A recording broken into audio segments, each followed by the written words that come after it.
this feels strange and untrue, and I won't waste a minute. Of commercial breeders supplying puppies to pet stores and can be found in the scathing 69-page report of the Inspector General published May 2010.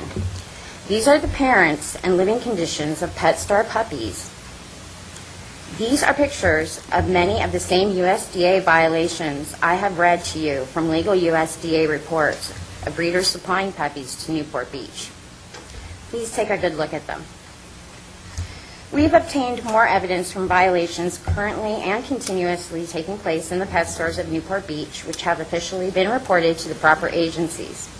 Our own Newport Beach shelter, OC Humane Society, has told me they refuse to have any relationship with these stores and refuse to be associated with them. Puppy mills is a nationwide crisis. The Humane Society of the United States estimates that as many as 2 to 4 million puppy mill dogs are sold every year. It really is a supply and demand issue. You know, too often people think, well, this is just me and I'll just get this one puppy, or they think they're rescuing a puppy from a pet store. And the reality is this is a business, and you're not rescuing that puppy. You're simply opening up a cage for another puppy to be ordered up, because as soon as that cage is empty, there's another puppy coming.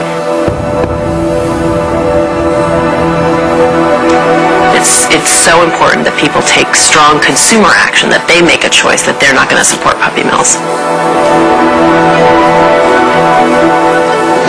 Diana Foster, owner of Thin Schmidt German Shepherds, fears that licensed dog breeding facilities like hers could be mistakenly thought of as puppy mill operations. The puppy mill industry has really affected our business as well as other professional breeders, as people really don't know who to weed out, and we really have to gain their trust.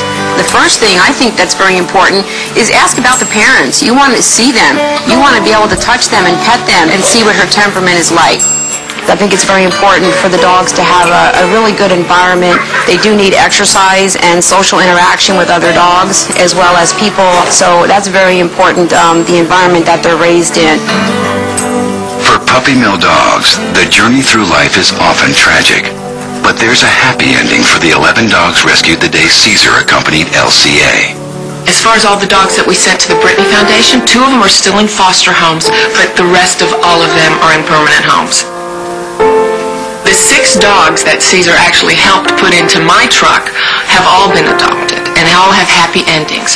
One of them, Little Bit, stayed with me. I fostered her for about 3 weeks.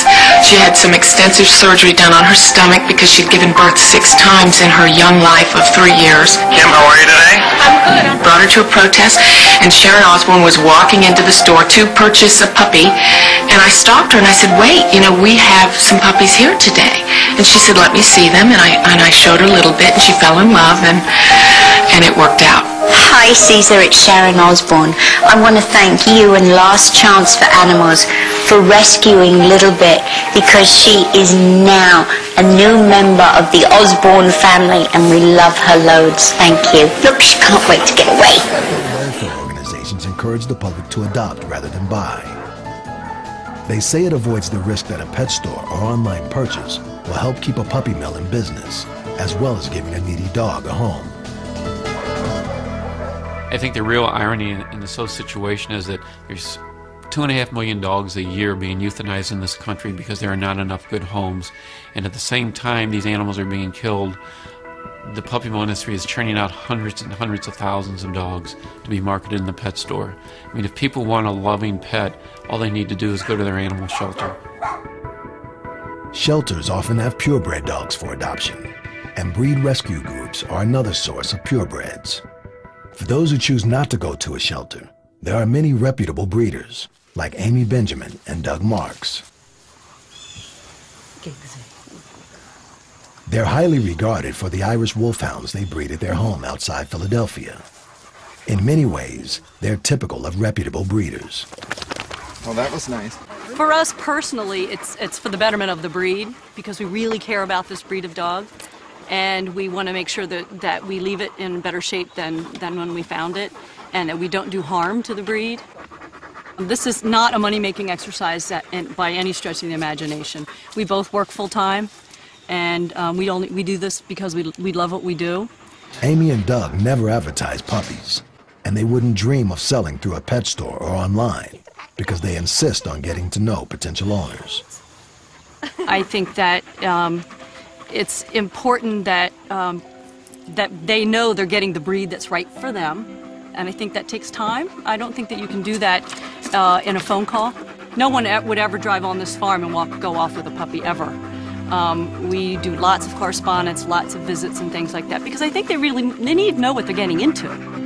The living conditions for the 15 wolfhounds couldn't be more different from a puppy mill. Well, we specifically built this kennel for the dogs, and as you can see, it's connected to the house because we feel that we need to be that connected to the dog. And what we've done is we have probably 3 dogs, 2 or 3 dogs in a yard together. They each have several acres of grass to run in. They can come in and out at will. The dogs don't just get creature comforts. They spend time with Amy and Doug, and a lot of work goes into preparing puppies for their new homes. One reason that we don't breed a lot is because it's important to socialize the puppies, you know, and we take turns making sure that they have lots of socialization and contact. We try to make it so that nothing is going to be different for them when they go to their new home.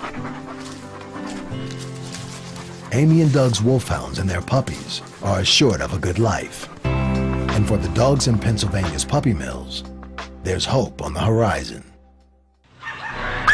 There are a lot of real good people supporting this, and they don't even know it.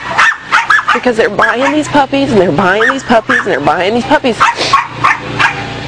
And they have no idea what they're supporting. They don't know where their money's going, but it's going to this.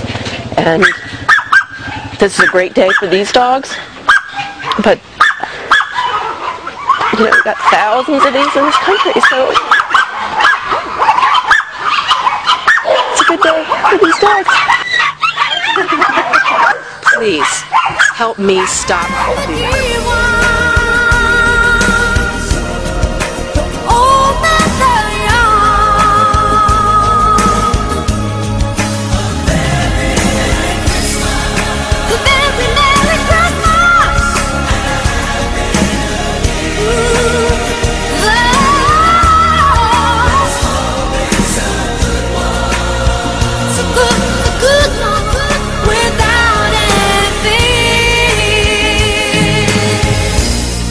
And so this is Christmas,